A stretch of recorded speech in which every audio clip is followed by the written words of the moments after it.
মাত্র 450 রুপিসে 30+ আইটেম দিয়ে একটা ব্র্যান্ড নিউ বুফের খোঁজ নিয়ে চলে এসেছি আজকে। আর জায়গাটা কোথায় অলরেডি তোমরা দেখে নিয়েছো, অরিজিনাল করিমসে। তো ফার্স্টেই কিন্তু বলে রাখি 30+ আইটেমের মধ্যে মানে 10 থেকে 12টা জাস্ট স্টার্টার্স। তো আমি ফার্স্টেই নিয়ে নিয়েছিলাম কিন্তু ওদের চিকেন মাঞ্চাও স্যুপ।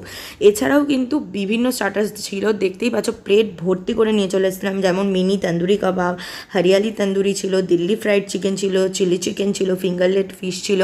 আর ফিশের কোয়ান্টিটি দেখতে পাচ্ছ তোমরা। প্রতিটা আইটেম কিন্তু বলতে হবে এগ সে বার্গার এগ ছিল, মানে একদম বলতে পারো পয়সা ওসুল বুফে। চাইনিজ থেকে মোগলাই 2 ধরনের আইটেম কিন্তু তোমরা এই বুফেতে পেয়ে যাচ্ছ। আর তার সাথে পাচ্ছ 49 অ্যাড করলে ওদের মকটেল সেকশন থেকে যে কোনো একটা পছন্দসই তোমাদের মকটেল। আইটেমগুলো যে কতটা টেম্পটিং সেটা তো তোমরা বুঝতেই পারছো। এবার মেন কোর্স নিয়ে বলি। মেন কোর্সে কিন্তু ছিল ওদের মুর্গ দম বিরিয়ানি, মুর্গ আফগানি মশালা, চিকেন ভর্তা, বাটার চিকেন, চিলি চিকেন, মানে প্রচুর পনিরের আইটেম থেকে শুরু করে মানে আইটেম জাস্ট শেষ হবে না। বুফেটাতে কোনো ডেজার্ট ছিল না। আর বাকি ডিটেলস, টাইমিং, লোকেশন সমস্ত জানতে ভিডিওর নিচে লিঙ্ক আছে, চেক করে নিতে পারো। আর এরকমই নিউ ভিডিও পেতে চ্যানেলটাকে সাবস্ক্রাইব করো। টাটা।